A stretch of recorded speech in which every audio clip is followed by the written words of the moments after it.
Good afternoon, everybody. It's nice to see you in a slightly different environment than we're used to. But obviously today is the day that many of you have been waiting for a long, long time. The President has released his fiscal year 2017 budget. And we're going to have some presentations here at the start before we get to your questions. But there's one point that I wanted to make before I turn it over to Sean here. And it's simply this. Budgets are important because they enumerate priorities. And when you have something that's this detailed, there's no fudging. It becomes quite clear when you look at the numbers what you believe rates. And that's the importance of this exercise. I readily acknowledge, as I have on many occasions, that there are some priorities that we have that are deeply held that Republicans in Congress do not share. And there will be differences of opinion about the priorities that are laid out in here. However, there are a number of areas where there should be bipartisan agreement. There are a number of priorities that are reflected in this budget that are priorities that are held by Republicans according to what they say. One good example of that is cybersecurity. There is a robust proposal in here that many of you have already reported on that includes a stepped-up investment in protecting the country, protecting government systems from cyber attacks and cyber intrusions. That's an important piece of business. It's critical to our national security. It's certainly critical to our economy. That's all the more reason it's unfortunate that Republicans in the Budget Committee won't even have a conversation with us about it. And here's the thing I guarantee you. I guarantee you that at some point over the next year, we're all going to file into the briefing room, and I will walk in and find many of you on the edge of your seats, eager to ask the White House about the latest cyber intrusion. It may be at a government agency. It may be at a private sector company that is well known. It may even be a media organization. And when you do, I will discuss the efforts that we have made over the first 7 years of the presidency to strengthen our cyber defenses. I will certainly make detailed note of the significant investments that we are proposing to enhance our nation's cybersecurity. And you can be certain that I will point out that when we put forward this proposal, Republicans on the Budget Committee refused to even discuss it. And I think you, rightfully, and the American people, rightfully, will have lots of questions about Republicans' commitment to confronting this issue that is critical to both our nation's economy and our national security. So with that tee up, let me go turn it over to Sean for a more detailed overview of what is included in the budget, and then we'll start taking some questions from all of you. Sean? Thank you, Josh. Also, thank you to Jason, Cecilia, and Jeff for joining today. And I think as we begin this discussion of the budget, it's useful to just take a moment and take stock of our economic and fiscal progress. Under the President's leadership, we've turned our economy around and created 14 million jobs. Our unemployment rate is below 5% for the first time in almost 8 years. Nearly 18 million people have gained health coverage as the Affordable Care Act has taken effect. And we've dramatically cut our deficits by almost 3/4 and set our nation on a more sustainable fiscal path. It's important to take stock of our progress, but this budget is not about looking back. It is about looking forward. It's about choosing investments, as Josh has said, that not only make us stronger today, but enable us to make progress towards the kind of country that we aspire to be. The President is absolutely committed to using every minute of this last year to make such progress, to deliver for the American people, and in particular, to address many of the challenges he highlighted in the State of the Union. The budget is a path toward meeting those challenges. It accelerates the pace of innovation to tackle climate change, find new treatments and cures for cancer and other diseases, transform our infrastructure, and grow our economy. It makes investments to give everyone a fair shot at opportunity and economic security, including investments in education, job training, support for working families, and modernization of our benefit structure to reflect our evolving economy. Cecilia and Jeff are going to say more about those two different areas in just a moment. And it advances our national security and global leadership with increased funding for our effort to destroy ISIL, as you just heard, a more than 1/3 increase in cybersecurity across the federal government, and a range of other investments to protect the American people and advance development and democracy around the world. The budget shows that these investments in growth, opportunity, and security are compatible with putting the nation's finances on a strong and sustainable path. It makes critical investments in our domestic and national security priorities while adhering to the bipartisan budget agreement that was signed into law last fall. As you may recall, that fully paid-for agreement allowed us to avoid harmful sequestration cuts, the second time that Congress came together on a bipartisan basis to avoid sequestration, and provided dollar-for-dollar funding increases for both defense and non-defense priorities for 2016 and 2017. The budget also puts forward paid-for mandatory investments that are critical to building durable economic growth and maintaining America's edge as the leader in innovation and cutting-edge science, support jobs and economic growth, and expand opportunity. The budget finishes the job started by the past two bipartisan agreements and prevents the return of harmful sequestration funding levels in 2018 and beyond. It replaces those savings by closing tax loopholes and with smart spending reforms. And it also drives down deficits, keeping them below 3% of GDP through the entire 10-year period, and it maintains our fiscal progress through $2.9 trillion in smart savings from health care, immigration, tax reforms, and other proposals. $375 billion in health savings grow over time and build on the Affordable Care Act with further incentives to improve quality and control health care cost growth. And critically important, those proposals in the budget would extend the life of Medicare for more than 15 years. It also contains $955 billion of revenue from curbing inefficient tax breaks for the wealthy and closing loopholes for our high-income households. It also includes immigration reform along the lines of the 2013 bipartisan bill, which the administration supported, which would reduce the deficit by about $170 billion over the first 10 years and by almost $1 trillion over 2 decades.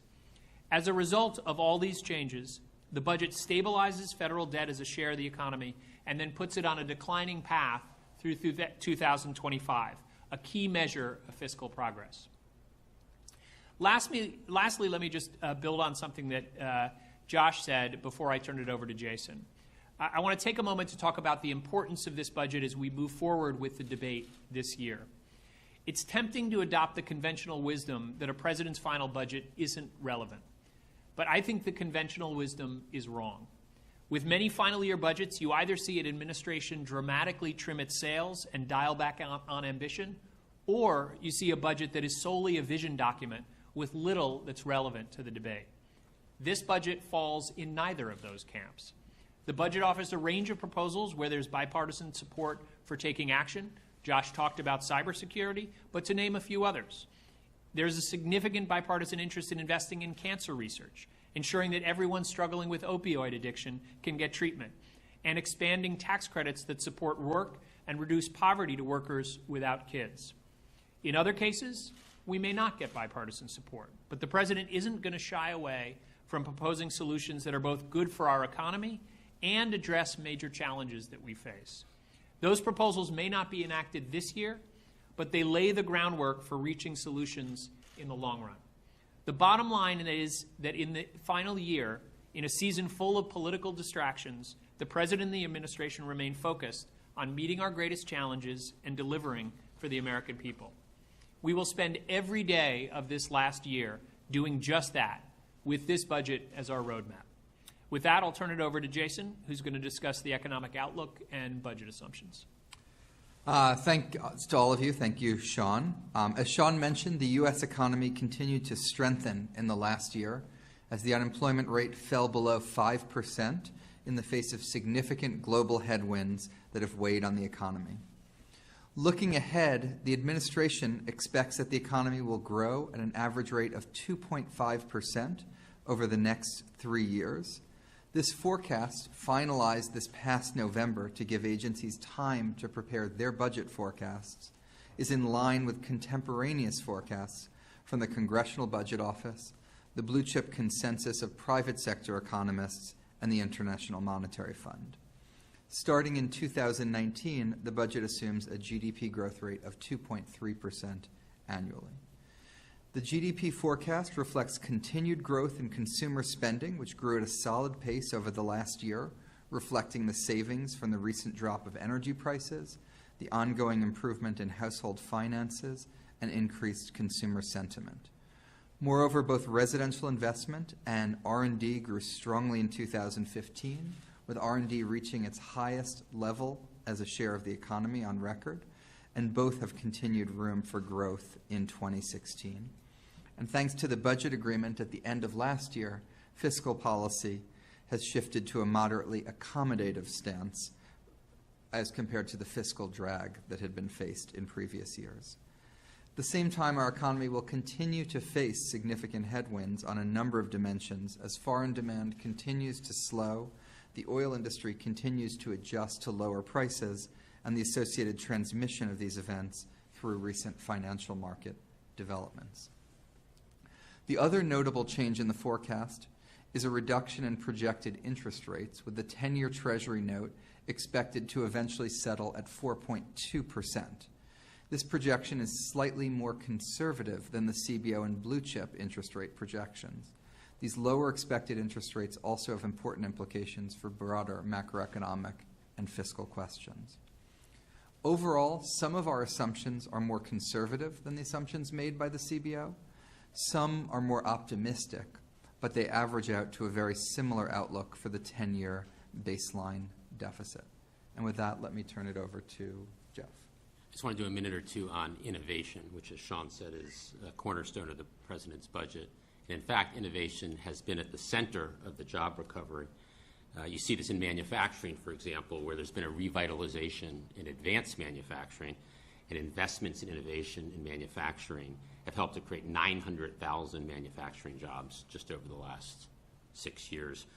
You also see it in clean energy. We've kickstarted a transformation in how the U.S. produces energy, with solar energy production up 30-fold since 2008.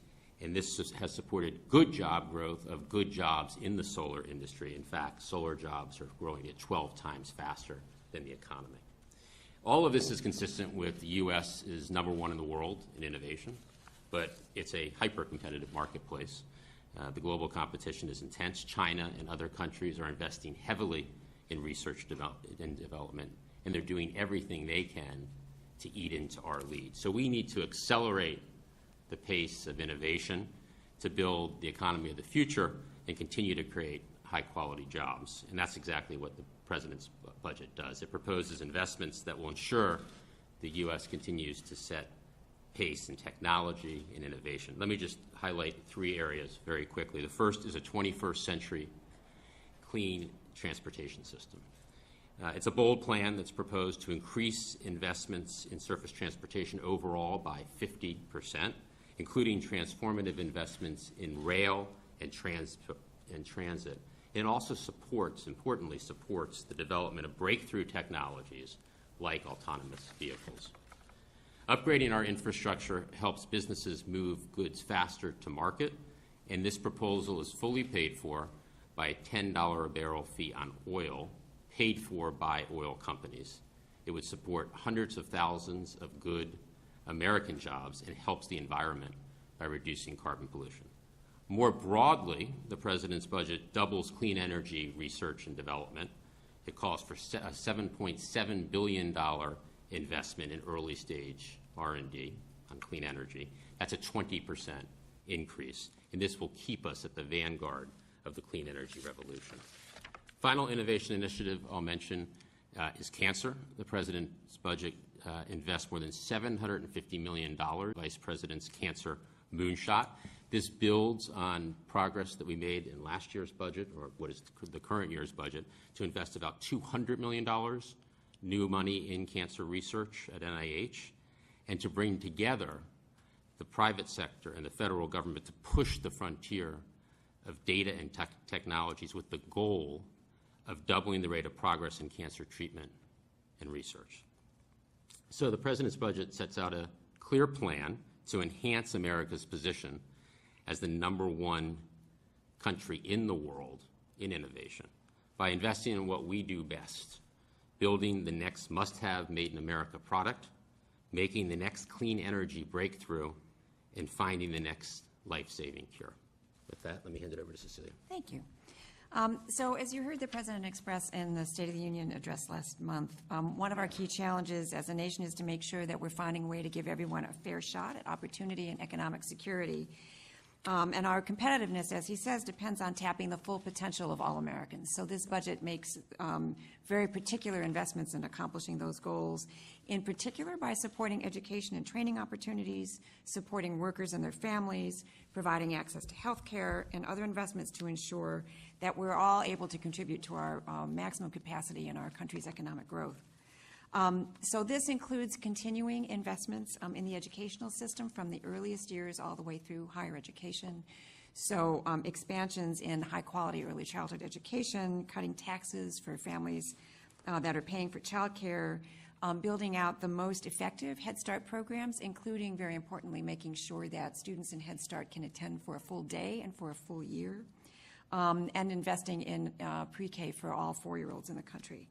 The President's budget also includes funding for his new Computer Science for All initiative, which is a $4 billion investment to states and another $100 million that would go directly to districts to create access to computer science education at all levels from pre-K all the way through high school.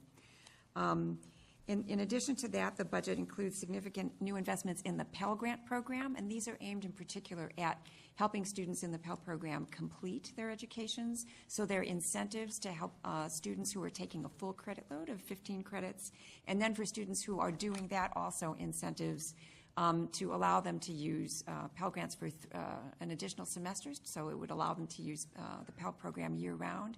And what this does is essentially help folks in the Pell program complete on time, which is important to reducing the overall cost of a college education. The President's budget also calls for $2.5 billion in new tax incentives to encourage employers to play a more active role in the educational and training process. So this is a proposed community college partnership tax credit, which builds on our work to increase access to skills and to make sure that the skills education that's happening at our community colleges and technical schools is aimed at the kinds of jobs which are becoming available in this growing economy. There are also, as you heard Jeff and Josh say, very important investments in health. You heard Jeff talk about cancer. There are investments in mental health and opioids and combating the Zika virus. Important investments in child nutrition, in particular electronic benefits to kids in the school meal program so that we can continue their access to food and meals over the summer, as well as using Medicaid data to help with the enrollment process for kids in the school breakfast and lunch program to help facilitate their enrollment and to help make sure that we're feeding kids adequately. So what this all adds up to is a focus on opportunity, on economic security, and really making sure that we're investing in the full potential of all Americans. And with that, let me turn it back to Josh. Great. Okay, let's go open it up for questions. Who wants to go first? Yeah, right in the front. You mentioned a couple areas where you see... Oh, if you'll wait for the mic there. And do you mind introducing yourself? Sure. Matt Nussbaum with Politico. Right. You mentioned a couple areas where you see opportunity for bipartisan agreement, the EITC, cybersecurity. I'm wondering if, based on the vociferous reactions you heard this morning from the Republicans and based on the fact that we're in an election year, what gives the president hope that there's going to be any movement on these priorities and not simply a CR pushing it to who's ever inaugurated next January? Mm-hmm. Well, I'll take a first stab at this, and if anybody wants to weigh in here, they can. I think there are two things that come to mind. The first is there was a lot of pessimism at the beginning of last year about whether or not this administration would be able to make progress on a range of priorities that we identified. Considering that Republicans had just enjoyed a significant victory in the midterm elections that increased their majority in the House of Representatives and gave them the majority in the Senate for the first time in a while, that pessimism was well-founded. But through some perseverance and a willingness on the part of some Republicans to try to find common ground, we made progress on a whole range of things that nobody would have previously considered possible. We got a 5-year transportation bill done at the end of last year. We reformed the No Child Left Behind bill to make sure that we're not over-testing our students. We got a budget agreement that was thanks to the good work of a lot of people who are sitting on the stage right now, not me, that allowed us to ensure that we would not abide by sequester caps that would undermine our ability to invest in economic and national security priorities. We got the debt limit extended without significant drama or delay. We got IMF reform, something we had long sought. We got a reauthorization of the Export-Import Bank. Most of those were things that Republicans were strongly opposed to. At least they said they were strongly opposed to them. But yet we were able to work aggressively and find common ground with Republicans. None of the bills that I just described were perfect, but they did all reflect compromises. And Republicans who were part of those compromises deserve credit for trying to find that kind of common ground that's in the best interest of the country. So our experience last year gives us some optimism about what is possible this year, particularly when you consider that there are so many opportunities that are ripe for bipartisan agreement. The kinds of things that Sean laid out that do represent bipartisan potential are not things that these are not positions that we are ascribing to Republicans. If you called Republicans' offices, which hopefully we'll do after this briefing, they themselves will tell you that they are interested in things like expanding the EITC program to promote work and give an incentive to workers who don't have children. Obviously, cancer research. There's a lot of talk on the campaign trail, both among Republicans and Democrats in New Hampshire right now, about doing more to fight opioid addiction and heroin abuse. So, and we often talk about cybersecurity. That's actually a bipartisan compromise that was achieved at the end of last year that I failed to mention. There was legislation that this administration put forward at the beginning of last year and urged Congress to pass. It took them the whole year to do it, but they did it. That's a good thing for the country.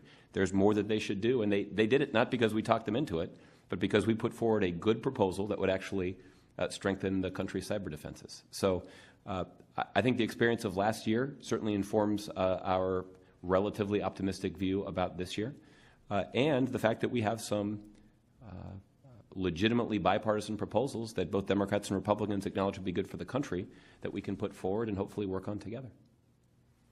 Add to that, Sean? Let me pile on a little bit. It'd be interesting to go back and look at the press releases they put out last year when the president's budget came out. I think the words "dead on arrival" were heard quite a bit. Relevance was questioned, and exactly to Josh's point, not only did we get a lot of wins, in fact, the budget agreement that was struck in October and then the omnibus in December followed the structure that the president laid out. We got 90% of the increased investment that the president called for. It was dollar for dollar on the defense and non-defense side. Those were the two bright lines the president laid out at the beginning on funding. He said, we have to end sequester. We have to do it dollar for dollar, defense, non-defense. And the third thing he laid out was we have to do it without poison pill riders. And in fact, that's exactly what happened, is we defeated the poison pill riders in the deal. Below the surface, there were many, many things, whether it's the types of things that Josh talked about. We made a down payment on the opioid epidemic last year. Cecilia talked about our investments in Head Start. We made a big start towards over $400 million of increase in Head Start toward full day, full year, a plan which the president laid out.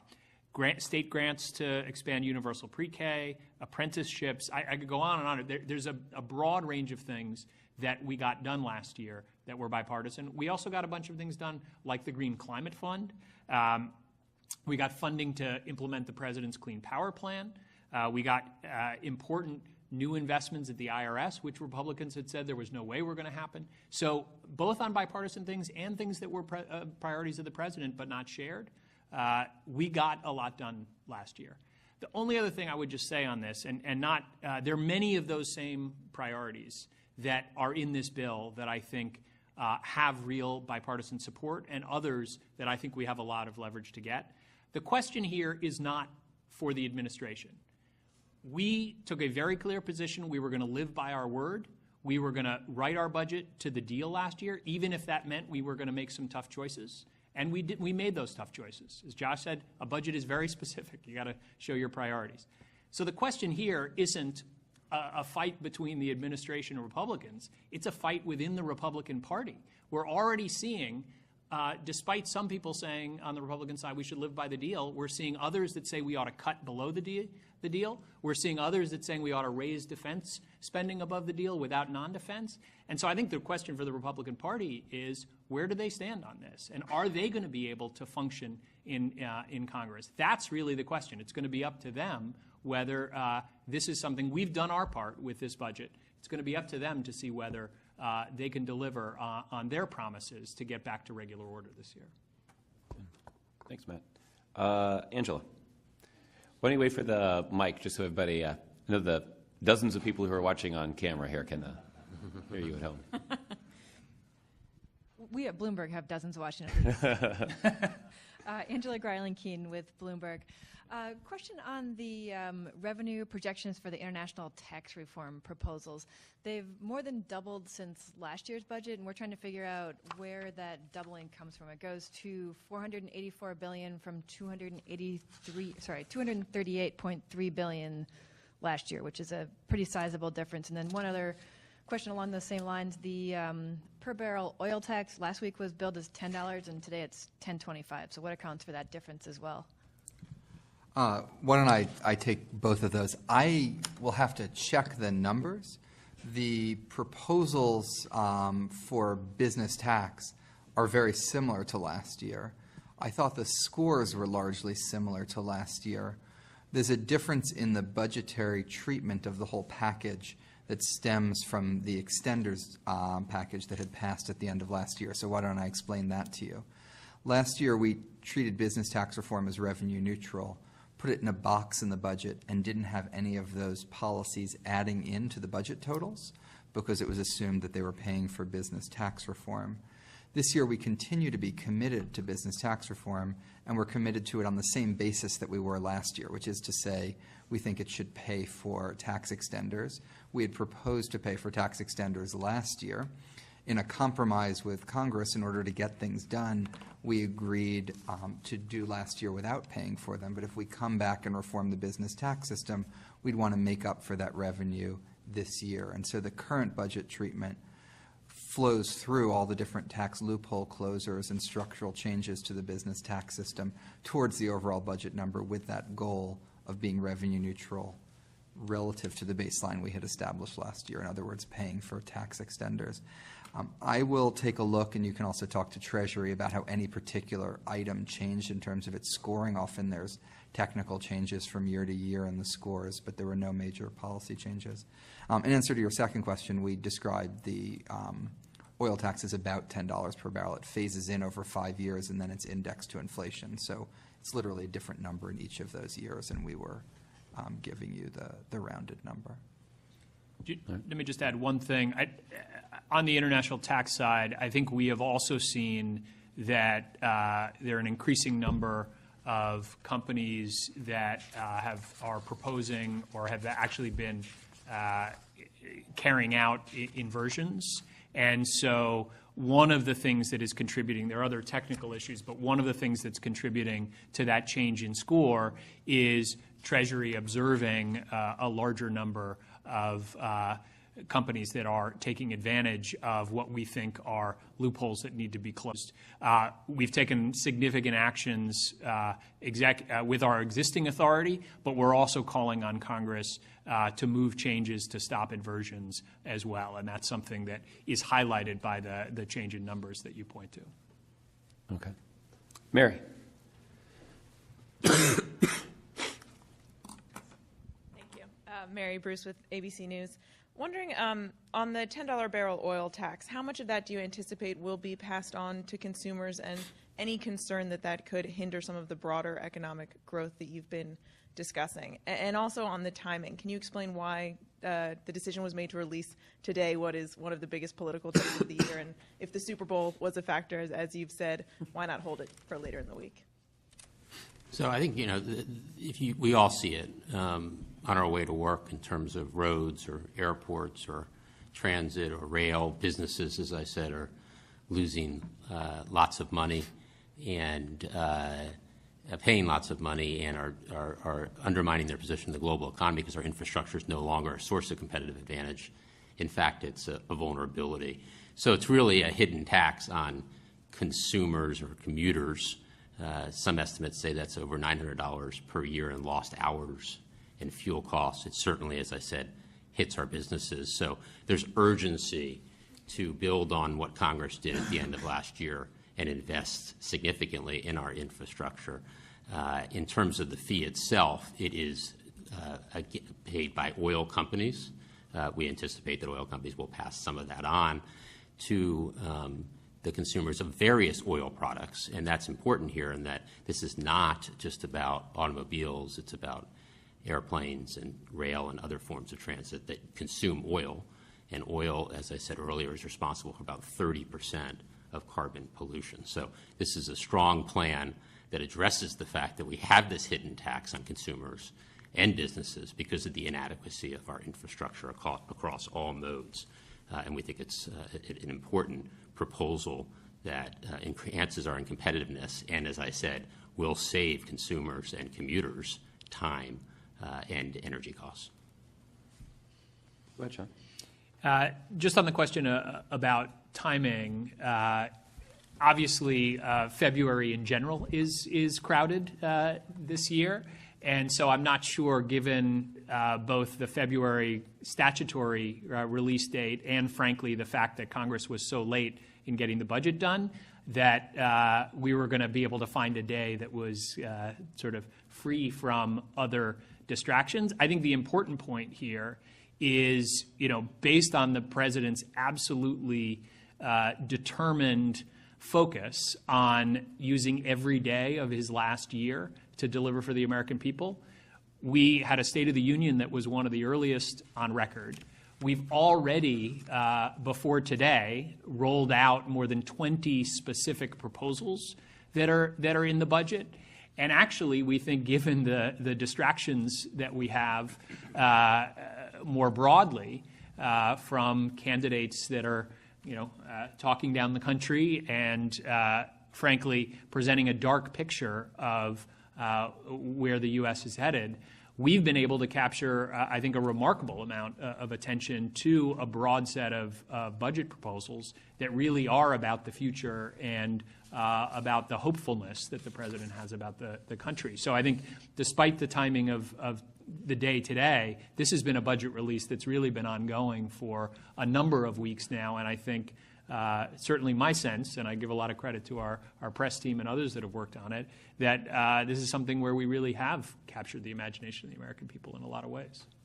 The last thing I'd say about that, Mayor, is I think Republicans canceling the budget hearing is actually the clearest evidence that it's Republicans who don't want to have a public discussion about the budget. We certainly welcome the opportunity, and maybe we'll get them to change their mind. Kevin.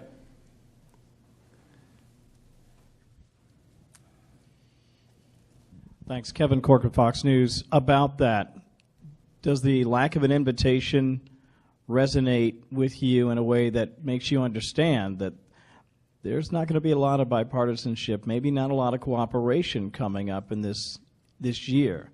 Or am I overreading that? And I think the second question, and you can also weigh in on that if you would, Josh. Second question I would have is there a tax increase in this budget? And if so, what's that level?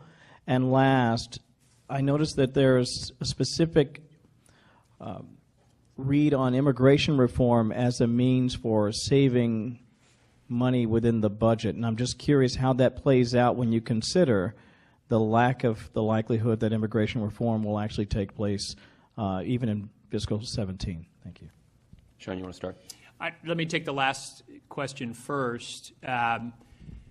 Just to step back for a minute, I talked about the broad fiscal progress that we've made under the president's leadership, and that this budget would continue that progress.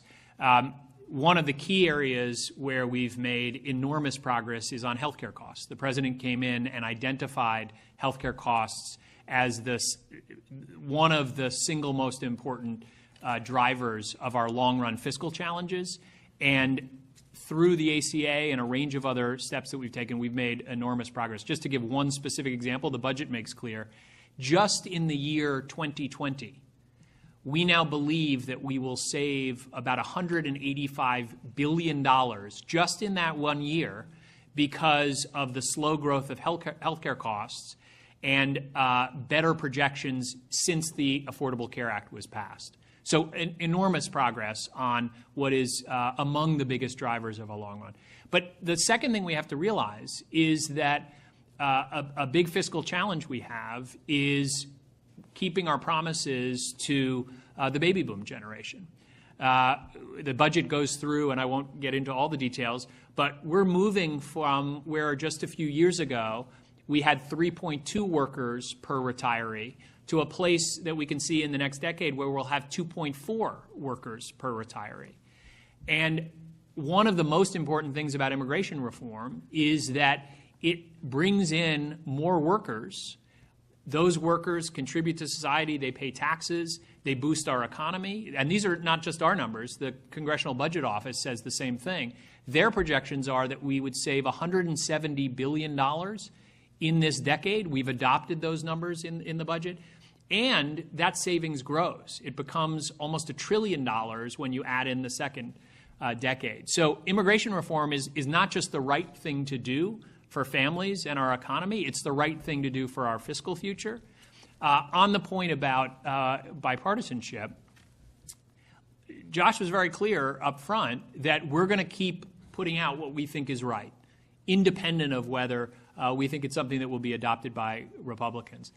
But we should remind you that there was bipartisan support for exactly the bill that we are adopting in our budget.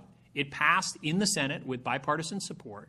And our hope would be that after we get through the distractions and the bombast of this political season, that we could return to doing the right thing for the country. And we think immigration reform is part of that.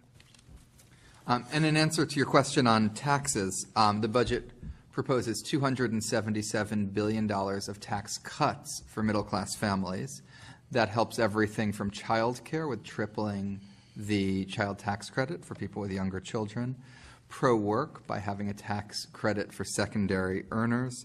It simplifies and expands tax credits for college. It expands a tax break to encourage both small businesses to offer savings plans and people to take them up, and also expands the EITC for people without qualifying children, either because they don't have children or they're non-custodial parents. You take all of those together, and the main experience that most Americans would get in terms of their taxes as a result of this budget would be a tax cut for things like child care, college, retirement savings, work, and low-income households. As part of the deficit plan, the budget does as a whole curb a set of tax breaks for high-income households. One of those, for example, limits the tax deduction and value tax deductions and tax exclusions for high-income households to 28%. That would only affect households making above $250,000 a year. And it's something that my predecessors, Greg Mankiw, Marty Feldstein, Glenn Hubbard, and Alan Greenspan, have all described as more akin to a spending cut, because that's spending that takes place through the tax code for high-income households that's being cut. Another example of that is a loophole for high-income households on their net investment income, which we would propose to close here. So the revenue is coming from high-income households. It's coming from cutting back on tax expenditures, closing tax loopholes, not raising rates. Can I just add one thing to that? You asked about the tax side, but this is a balanced proposal in our budget. As I said, we decided to live by the agreement that was reached last year, and we've made some hard choices. In fact, we have 117 different cuts, consolidations, or savings proposals in the budget. We've talked a little bit about healthcare savings, about $375 billion there, but we've got 15 different proposals that save over $100 billion on program integrity, for example. We have smart savings proposals on everything from crop insurance to a range of other things. And I think it's important to step back. since the president came into office, we've had deficit reduction of about $4.5 trillion. This budget adds $2.9 trillion additional dollars of deficit reduction. If you put those all together, we're still getting more than 50%. Even if we adopted every one of the proposals in the president's budget that Jason just talked about, we're still getting more than 50% of that $7.4 trillion in deficit reduction from spending reductions, not from revenue increases. So we believe that this is a balanced proposal, both on the spending side and on the tax revenue side, and we stand by that. Deficits to GDP are under 3% every year of the budget window, and debt to GDP we take from, under current law, if we did nothing, would be increasing substantially over the window, and we stabilize debt to GDP and actually start bringing it down through 2025. And Kevin, I just want to go back quickly to the bipartisan thing, which is we've observed many times that with Republicans in control of Congress and Democrats in charge of the White House, anything that gets done is going to have to be, by definition, bipartisan. So the question really for Republicans at this point is, are they going to do anything? Are they going to use their majority in Congress to strengthen our cybersecurity, to fight opioid addiction, to cure cancer, or are they not?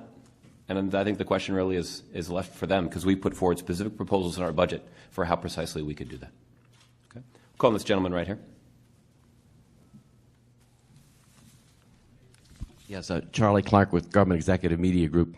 The Republicans seem to want to have a reduction in number of workers in the federal workforce and maybe even abolish some agencies. And I'm just wondering, is the upshot of this budget a net increase in the size of the federal workforce, or as they would call it, the size of the government?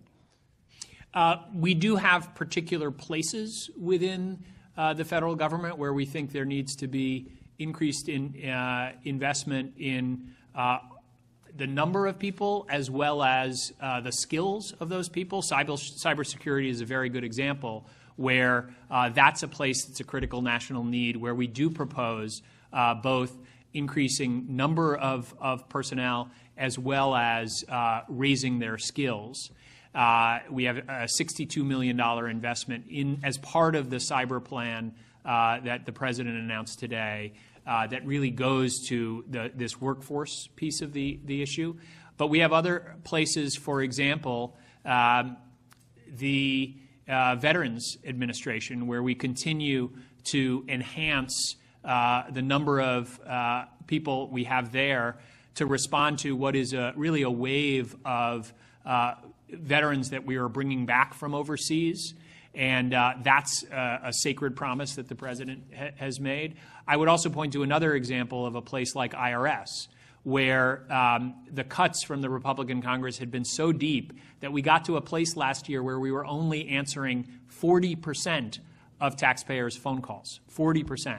Now, we had a win in the budget last year where we got almost $300 million of increase. We're now up to answering 60% of taxpayers' phone calls, but obviously that's not acceptable.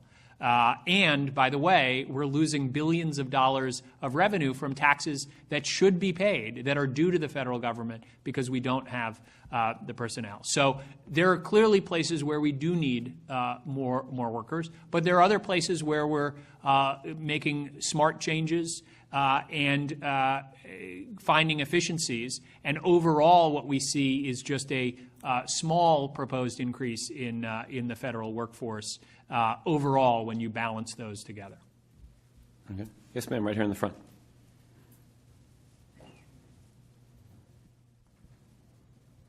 Hi, Julie Davidson from LRP Publications. To build on that, can you talk about how the budget supports the people and culture pillar of the president's management agenda, and how you decided on a 1.6% increase for federal employees? Well, just to take the second question first, obviously, particularly with the second year of the budget deal being less than the president had called for in his budget, we had difficult choices to make in a number of areas. And one of those is the tough choice about how much we should be increasing pay for federal workers. We worked closely with the military with DOD to see their results of their review of compensation. And ultimately, we settled on a 1.6% increase, both for military and for civilian workers. That is something that obviously builds on the progress that we've made, the progress on our deficit and our progress more broadly economically, and allows us, as opposed to in past years where we had a freeze and then a 1% increase, and then for 2016 a 1.3% increase, we're obviously making progress here. I think it also is important to recognize that inflation overall has remained very, very low. And in fact, to the point where we're starting to see significant wage growth. I think the best, I'll turn to Jason here, but the best 6 months of wage growth that we've seen of the recovery over the last few months. So I think this represents progress in terms of paying government workers what they deserve, but also one where we did have some tough choices to make. And the only other thing I would just say in terms of other critical investments that we're making, our people are one of the single most important assets that we have in the federal government. And we do have major investments in training, in employee engagement. We've been encouraged that the employee viewpoint survey across the federal government showed real progress. In fact, for the first time in history, every single question in that survey showed positive movement. There wasn't a single question where results went down.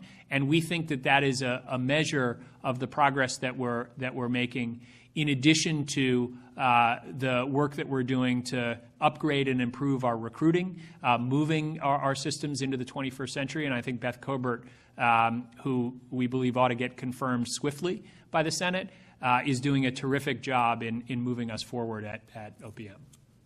Okay. Ron. Ron Allen from NBC. Josh, you said early in your opening that this is all about priorities and you can tell what's most important to the administration. Is there anywhere in the budget that takes account of the plan to close Guantanamo Bay? And why not? And what's there? And if not, how is that going to happen now? Or is it something that you've given up on, or the president's given up on?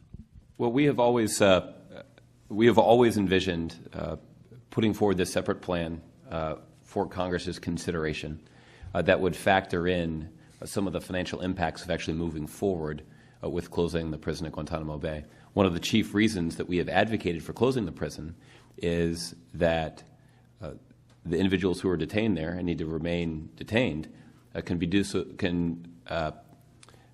more cost-effectively detained in the United States. And that's what our proposal will underscore. There are a number of them that would be transferred, a number of others that are going through a criminal justice process, either through a military commission or an Article III court. But cost-effectiveness is one of the reasons that we are looking to close the prison. The other reason, obviously, is we know that extremist organizations use the continued operation of the prison at Guantanamo Bay as a recruiting tool. So that's why you have seen Democratic and Republican national security experts come forward and advocate for the closure of the prison. We'll put forward a plan to Congress at some point. I don't have an update for you in terms of timing. But when we do, it will include some information, at least, about the budgetary impact. And that's information that we won't just present to Congress, we'll also present it to all of you. Again, but why not put this in your budget, which, as you say, is your statement of your most cherished priorities, and that, as I understand it, is one of the president's... It is a priority. The plan's just not done yet. So when it is, we'll have some more information about it. Do you want to add to that, John? I was just going to say that there was a specific provision in the defense authorization bill that set up a process to do this separately and with a timeline and everything that didn't match up with the budget. So it is a very high priority. It just, for reasons that there was already a process in a separate piece of legislation, it didn't make sense to marry it up with the budget, given what Josh said about our ongoing work on that. Just to clarify, you said that the plan is not done. There have been some reporting suggesting that the plan is in fact done and that you're waiting for the opportunity to move it forward. Mm-hmm. Is it not done, or is it? Or The latest update that I have received is that the president has not signed off on a final plan at this point. I can confirm that. Okay, good. Thank you. Aisha. Aisha Roscoe with Reuters. So is there a concern in the budget, there's a plan for Medicare savings, is there a concern that those measures could be perceived as cuts and that could be used against Democrats on the campaign trail? And then also on a separate issue, there also seem to be proposals to cut spending on refugees, but yet the administration has called to ramp up asylum and spend or ramp up the asylum program. So how do you reconcile that, or is that a misinterpretation? I'll take the first one on health, which is the administration's approach from the beginning has been if you can lower national health expenditures, you can reduce premium growth, save money for the budget, and extend the life of Medicare. So it's win-win-win. That's what we did in the Affordable Care Act, and you see the benefits now with health cost growth being the lowest in 50 years. The Affordable Care Act added 13 years to the life of Medicare, and the Affordable Care Act helped put us in a better position for our budget. The types of savings we're proposing now are very much in that spirit as well. So if you reduce overpayments to drug companies for dual eligibles in Medicare and Medicaid, you can save over $100 billion, and that's not something that is coming at the expense of people. It's actually part of a plan to help. If you can have competitive bidding in Medicare Advantage, you can squeeze out some of the extra margins that some of the insurance companies are getting within that system. All of this would both continue to help slow growth of health costs, but it would also, together with the tax loophole that's being closed related to a tax that's related to Medicare, add more than 15 years to the life of the Medicare Trust Fund. So this plan as a whole is going to help strengthen and sustain Medicare and help slow the cost growth of health care. I'll just add to that by saying that Republicans in 2012 thought this would be a really effective argument. And I'll just point out that neither President Romney nor Vice President Ryan could be here to defend the effectiveness of that argument. On your question about refugees, I'm not sure where those reports come from. In fact, the budget meets our commitment that the President's made to increase the number of refugees that we would be able to welcome to the U.S. And so we're happy to work with you on show you the details of that, but it meets our commitments. All right. This gentleman right here in the front.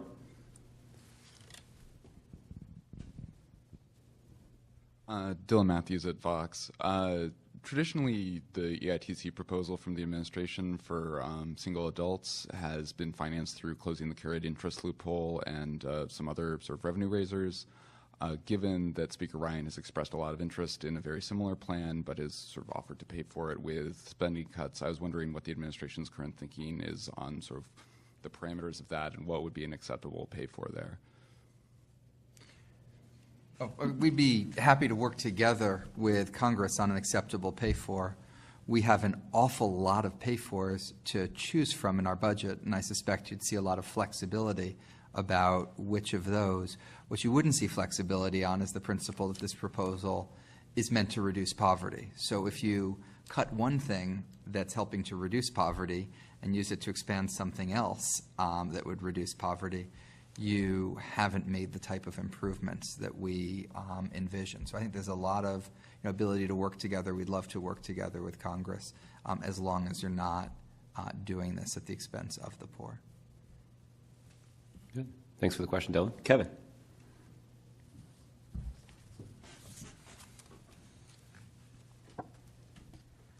Kevin Fracking with the AP.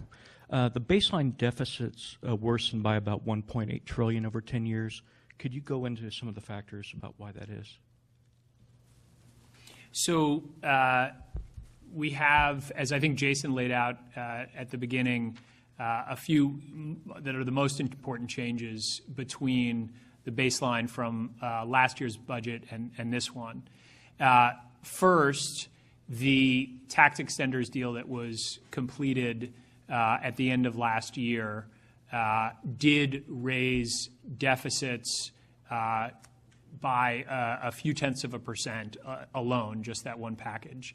And while we agreed with a number of the extenders that were made permanent, and then they had been part of our business tax reform plan, as Jason said earlier, we were not in favor of doing that unpaid for.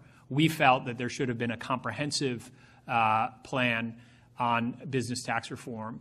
And so what we are doing in our budget this year, and it's one of the reasons why we're able to stabilize debt and actually bring it down over the 10-year window, is because we continue to propose comprehensive business tax reform that would offset the cost of the tax reform, the tax extenders that were done at the end of last year. That's the single most important change from last year.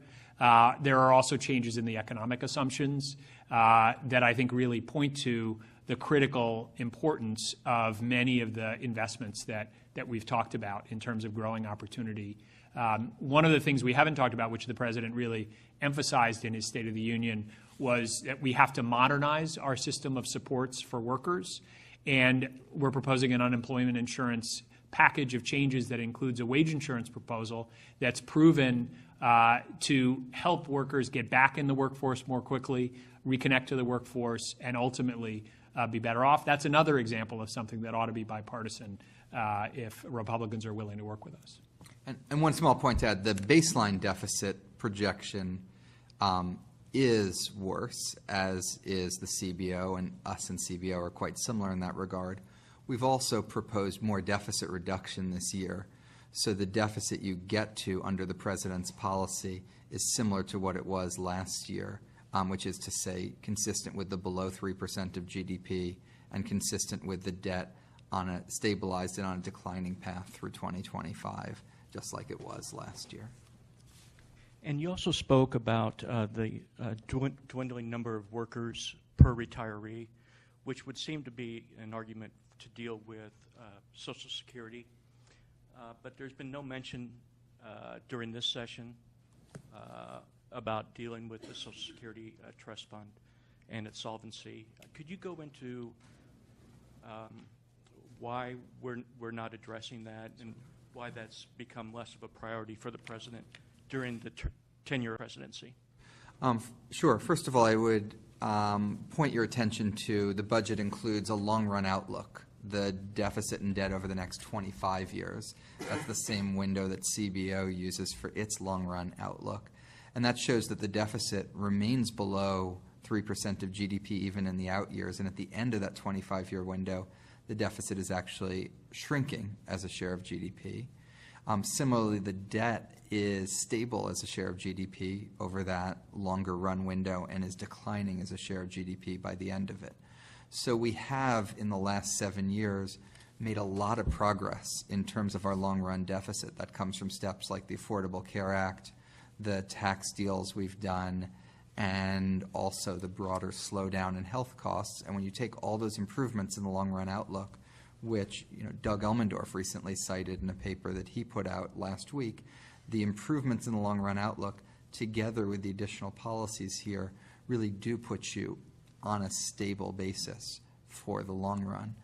That being said, from the very beginning of this administration, the President's always said he was open to working together with Congress on a bipartisan basis to deal with Social Security, put out a set of principles for the beginning of this administration in terms of not slashing benefits, not privatizing Social Security, not taking away a system that works for Americans with disabilities, and some other associated principles. But the most important thing is looking at the budget as a whole, and that's where we've made substantial progress.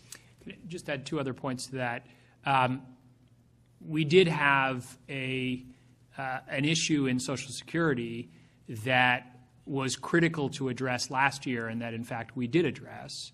It's another example of something the President put forward in his budget of 2016 that Republicans said, we're never going to fix the Social Security disability program without major cuts in entitlements. And in fact, we were able to get an extension of the Disability Trust Fund, which would have run out of benefits in 2 years, or at the end of next year, and at the end of this year, and would have put us in a place where we would have had to cut benefits by about 20%. So that was the most urgent issue in Social Security. It was resolved last year, and it was done in a fiscally responsible way.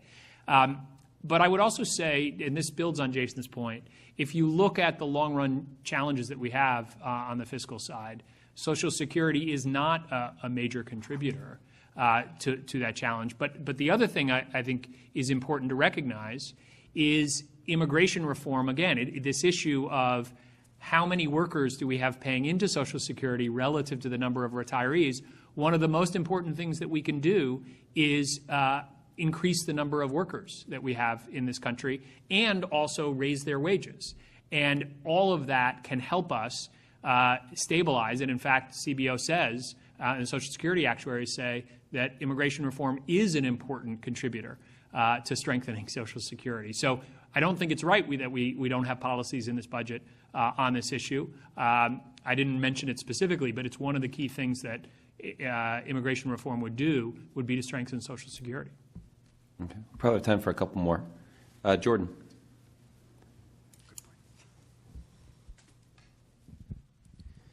Thanks. Jordan Fabian from The Hill. I was wondering, Democratic leaders are going to be here meeting with the President and Vice President for the second time in 3 weeks. And I know that there's been a lot of back and forth between you guys and Republicans on the budget, but I was wondering if there's any thought put to having a similar meeting with Republican leaders to advance some of the proposals you say there's bipartisan support on, like EITC and those other items. I know they were here last week, but wonder if there was any thought to giving them a separate meeting to drill down on those. Yeah, I mean, we'd stand ready to have additional conversations with them. The one that was scheduled has already been canceled by the Republicans who chair the House and Senate budget committees. So we have to sort of see a willingness on the part of Republicans to discuss these issues, but we obviously are eager to do so. I'm confident these are the kinds of things that are being discussed among Democrats, both in the current meeting but also all across Capitol Hill. So there really is a decision that Republicans have to make about whether or not they want to make some progress this year. They were given by the voters a new majority in the Senate and a stronger majority in the House. And I think the significant question that they have to answer is, are they going to use that majority over the course of this year to try to do something good for the country? There certainly are ample opportunities for them to do so, but it will require them working in good faith to actually do that. Okay. Sarah. Thanks. Just one quick clarification. So you said that that Director Donovan was scheduled to be on the Hill to talk about the budget, and it was canceled, as opposed to just not getting scheduled at all? Well, I think the reason I say canceled is because it's been held around the same time every year for 40 years. So the fact that it's not being held this time, I guess, if they didn't have the Super Bowl next year, I think we'd all say it was canceled. But I guess you could also say that it wasn't scheduled. Either way, that is a choice that's made by Republicans in this case. Thanks. And on the AITC and the broader poverty agenda, these are things that Paul Ryan has backed in the past. Now he's Speaker. Is that the main reason that there seems to be additional optimism that this can get through, or are there new proposals on that end from the White House that you think will make it even more enticing to Republicans? I mean, there are new proposals in this budget, and it is an issue that, we very much hope to take up in a bipartisan way. You've heard us talk about EITC. That's a proposal that the Speaker has already put forward. There is another proposal here in the budget that focuses on providing flexibility to states, in particularly with folks of highest need. There is a lot of research demonstrating, for example, that there are a significant number of families, including as many as 3 million kids, who live on less than $2 a day in cash. And so there's a proposal in this budget which we think is pretty innovative, which is about working in a flexible way with states on pilot programs to help address these families with the sort of most urgent needs to make sure that they have the supports that can help them get back into the workforce. So yes, this is a conversation that we are interested in having. As you heard Jason say, we need to have it in a way which is really about creating opportunity for families that are in poverty. We think there's a lot of room for agreement, and it's a conversation that's overdue. Thanks. Okay. And last question. President Obama ran very hard against the Ryan budget in his reelection. He said that it reflected veiled social Darwinism. Now that you're looking to work with Speaker Ryan, and especially on issues like poverty, has there been any kind of rethinking of the Speaker's motivation? Is this something that has come up? They've kind of always been, at blows, coming to blows specifically around their respective budgets. Yeah, look, I don't think anything that we've said today has tried to paper over the significant differences between the priorities that are identified by Republicans and the priorities that we've identified in this budget. I think our point is simply that given those significant differences, it's all the more important that we capitalize on those areas where common ground does obviously exist. Cecilia was talking about the EITC. That's a good example of one. Cybersecurity is another good example of that. Investments in new research that would lead to a cure to cancer is another one. Investments in helping fight the opioid epidemic across America is another good example. So given the significant differences, it's all the more important that we seize on the common ground when it materializes. And can I just add, this is less of a budget issue, although there is a proposal in the budget that's aimed at the work that we're trying to do with respect to the criminal justice system, but that's another area where the President has, in fact, invited members of Congress and from both sides of the aisle who are working together on legislation. It's another area you heard him single out as a place where there is commonality and agreement, and where we think we ought to be able to get to a solution if people are prepared to roll up their sleeves and get the job done. It's a very good example. Sorry, I left that out. This gentleman's been very patient. Why don't I give you the last one, sir? Thank you. Nick Timmeros of the Wall Street Journal. In recent years, the administration has relied on projections of stronger economic growth to boost revenues to deal with some of the spending challenges we're going to face on the entitlement front. At the same time, economic growth forecasts are consistently being revised down, which has pushed the debt-to-GDP ratio higher. So my question is, if growth continues to disappoint relative to forecasts, does that leave the next president with less flexibility for new investments without raising taxes? And if the U.S. economy were to fall into recession, is fiscal policy tapped out? I think that's probably for me. Thanks, Nick. My microphone was red for a reason, Jason. So if you look at how the economy has evolved relative to our forecasts, some things have come in more favorable than we forecast, and some things have come in less favorable. So GDP growth has, as you said, been below the forecast. The unemployment rate has also been below what we forecast, and interest rates have been below what you forecast. If you look at that all in, more often than not, the deficit has actually come down relative to what was expected rather than gone up. That's certainly true, I think, for every single budget year, or year before the budget, current year. But it's true if you look forward as well. So if you look at the thing that is the most important thing we're trying to accomplish here, which is to create a baseline for what the deficit is going to be over the next decade, those forecasts, if anything, have been on the conservative side over the course of this entire administration. So that would be the first point I'd make. The second point is consistent with that. The forecast, CBO in the 10th year has a deficit of 5% of GDP in their baseline. We have a deficit of 4.9% of GDP in our baseline.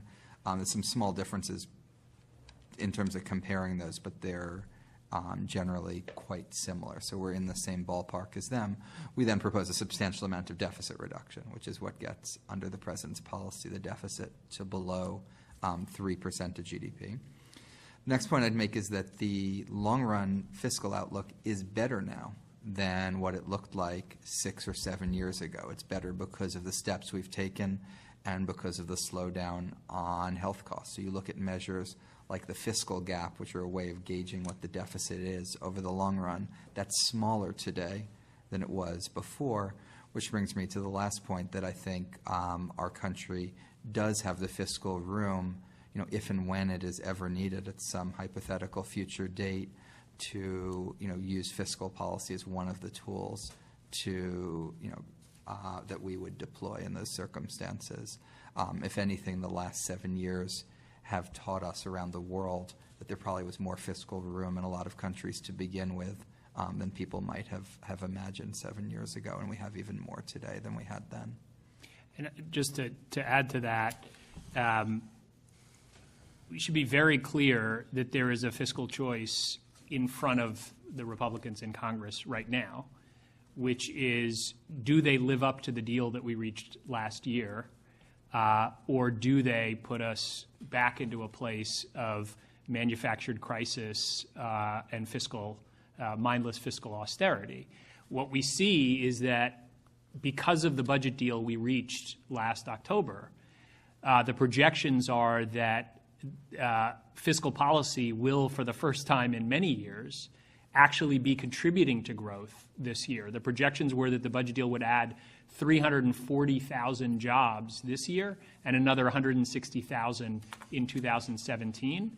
And that doesn't even include the confidence boost that we get from moving away from shutdowns, all of the terrible impacts that we had on consumer and business confidence from the kind of brinksmanship that we saw before.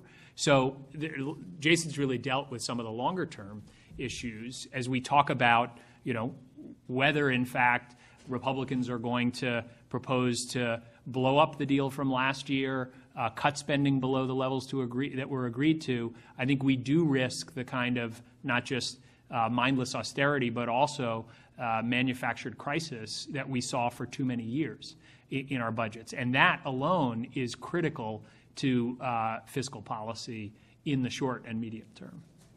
Good. Well, thank you all for spending so much time with us today. I'd refer you to my colleagues at the OMB. Both Shannon and Emily can stand by to take any additional questions that you have to ask. Have a good day, everybody.